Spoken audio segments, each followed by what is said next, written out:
Good morning. I should have gone to bed right at 9, but I was on Instagram till 11, so I'm going to set alarms telling myself when to go to bed from now on.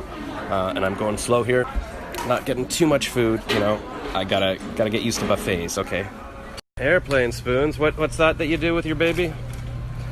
Do it again. Here comes an airplane coming into land.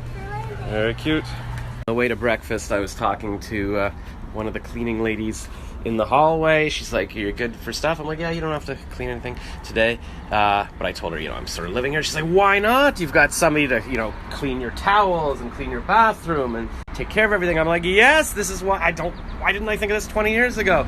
And I'm like, "And now I get to go to breakfast. Somebody's making me breakfast." She's like, "Yes." So that's great. I'll chat with her later. And then when I came back into the hotel, there's a new girl. Actually, a girl gave me the Wi-Fi password at the Sheraton, and then I came back into the Best Western, and it was the same girl. I'm like, "Oh, you're working here now?" And she's like, "Yeah." And I said, I've been talking to girls. Oh, she has a name like Z. Starts with a Z. It's a long name. She's like, "It's pretty hard." I'm like, "Yeah, we just had Sally and Eileen, but Eileen's name is spelled hard." And she's like, "Yeah, and it was her last day yesterday. I don't know if you know." And I said, "Oh, I know. She's back to Texas."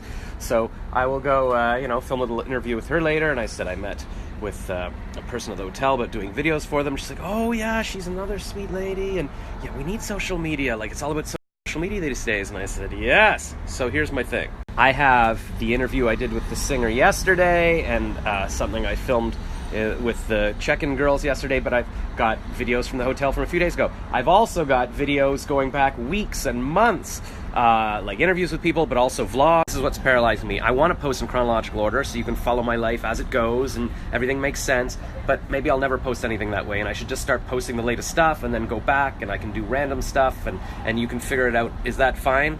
Do you care? Cleaning lady, I mentioned, she just knocked, and I'm like, "No, I don't need anything." So I'm all embarrassed because it's a mess. She's like, No. So she's in the bathroom cleaning now, and I'm like, she's so good, she's so nice. And I had to explain why I've got these mattresses up. And then she gave me other ideas. She's like, "You could get panels or pull down things." I'm like, "Yeah, well, this is working for now." So I've got a cleaning lady who's also giving advice on my home studio. Very nice. I just feel bad. I don't like making people work. Here, there's Delia. She says, "Good luck with my studio." She hopes it works out. All right, well, I'll make the place easier to clean next time, I promise. Don't worry about it. She's Enjoy. the best. Thanks. Bye. All right, did some voice-over auditions. You can hear it sounds very good in my mattress fort. There's my mic. And I applied to run for a political party federally. We'll see how that goes. And now I've got a friend here who is going to take me downtown to deal with some of my stuff that I still need to sell, that's still in storage, that I don't want to be burdened by because I'm a digital nomad. I got to be a minimalist. I got to travel around. I can't be burdened by things, by physical things, by people, by relationships, by thoughts. Okay, well, I didn't make a video because we were in a rush. We were just going through stuff, but I went into the basement where all my stuff is being stored, and we laid it all out, all my kitchen stuff, glasses and dishes and rice cookers and knives and half a blender because my real estate agent lost the glass part, and also my popcorn popper. It's driving me crazy. Anyways, so I took pictures of it, and I'm gonna try to sell things on Facebook or just donate or something. So I'm just working on weeding things down. All right, Mira's making some steak, and here's what I'm doing. I went down to where my stuff was in storage, and did I tell you all this yet? Okay, first I took pictures of, no, I'm talking to the phone. No, you did. I did tell them this, that I took pictures of all the kitchen stuff? Yeah. Okay, so I also grabbed a bag of prescription medicines, and that's what I'm sorting through now. Because if you're a digital nomad living in hotels, you can't be carrying, well, I guess you could be, but you don't want to be carrying around stuff you don't need. So a lot of this stuff, this is nasal sprays that my voice doctor gave me when I was very congested a couple years ago and I couldn't do my voice acting. So this is supposed to kill the germs, some cream to stick up my nostril. What else we got? I had some kind of rash on my arm once and they gave me some cream there. And then a lot of these pills are for stomach pains. So some of these are from the Dominican when I got the norovirus there, because it says Dominican on the back of one of the pills.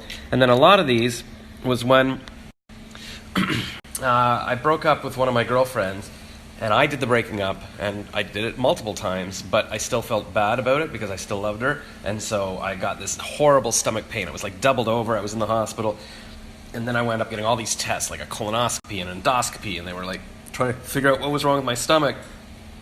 And eventually the doctor who did all the tests up my nose and up everywhere was like, "There's nothing wrong with you. You just need to relax and maybe have some fiber, but just stop worrying about things." Anyway, it's very freeing to get rid of this stuff. So what do we got here? This is, if there's any doctors in the house, this is Dicetel. So that's probably, for whatever my stomach pains was, to like reduce the spasms or to, I don't know what. This is for the Dominican. This is Spanish. So that was when I had the norovirus. And then what do we got? This seems to be something called Phlegonase. What does that do? Anybody want to Google that? This is omeprazole. What does that do? And this is Dramadom. What does that do? More Dramadon.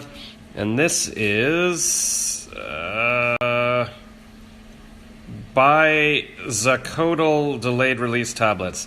So I think these are all kind of for my stomach. Oh, and Tecta. This was also related to the stomach, I believe. Are there lots of pills in here? Oh my gosh, lots of samples. The doctors were like, here, we got free samples. Okay, here it is in English. Tecta pantoprazole magnesium. Somebody Google that. Oh, and this, now I remember, there was some kind of thing under my arm on my ribs. That was where the little rash was. And then we've got some ibuprofen-filled capsules that I think Kathleen probably gave me whenever I was feeling sick. She's like, here, have some of this. And vaporizing cold rub. She probably gave me that too, because I don't remember buying any of this stuff. This was when I had my stomach pains. I bought some of that. I figured that would help. And then this, a couple of years ago, when I couldn't breathe in the hospital, I had to go to the hospital. They gave me a puffer and all this puffer stuff. And then there's some more Reactin that Kathleen brought me, because again, I would never buy allergy medication, but she was like, maybe this will help. And this is actually empty. And then what else? Oh, she gave me some Claritin, some Buckley's mixer, but this is pretty empty. And then there's some Benadryl. Oh, yeah, again, Kathleen bought this for allergies. I don't think I have allergies, but Kathleen insisted that I had allergies. I think I was just sick. Does anybody want this? Because this is still, what does this say? Expiry December 19. So we're not there yet. So anybody wants to chug some of that, let me know. This is what's paralyzing me. I want to post in chronological order so you can follow my life as it goes and everything makes sense, but maybe I'll never post anything that way, and I should just start posting the latest stuff and then go back and I can do random stuff and you can figure it out. Is that fine? Do you care?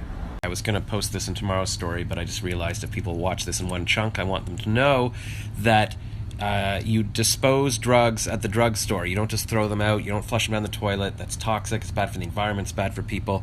Always take them to the drugstore, because somebody just asked that. This one message. She's like, how are you going to dispose of those? And I was going to tell you, I mean, that was the whole point of that whole thing. There was, Mira was like, I'm not sure where you're going with that whole story about the stomach pains. I'm like, where I was going with that is that, I broke up with someone, even though I was doing the breaking up multiple times, I was heartbroken, and I think that caused stomach pains, because that's how sensitive and romantic I am. I think that was the point. And then the other point was that, I'm going through all these drugs, I've saved them, I'm not just throwing them out. I've saved them because I wanted to use them at some point. I figured, because I remember my sister at some point saying, she mentioned something about, having access to drugs, or somebody else having drugs because she didn't have a health plan. I'm like, oh my gosh, I hadn't thought of that. Like, I've always had a health plan, and you have to pay for drugs. That's true. I don't want to have to pay for drugs. So that's partly why I was saving them, but partly in case I just needed them, in case I got sick again, and then partly because I wanted to dispose of them properly. Anyways, the point is, yes, take them to the drugstore, and they will dispose of them properly. Mira was saying, I never do that. I just throw them out. I'm like, what? You just throw them out? That's not... She's like, they don't really. They just throw them out. And I'm like, I don't think they just throw them out.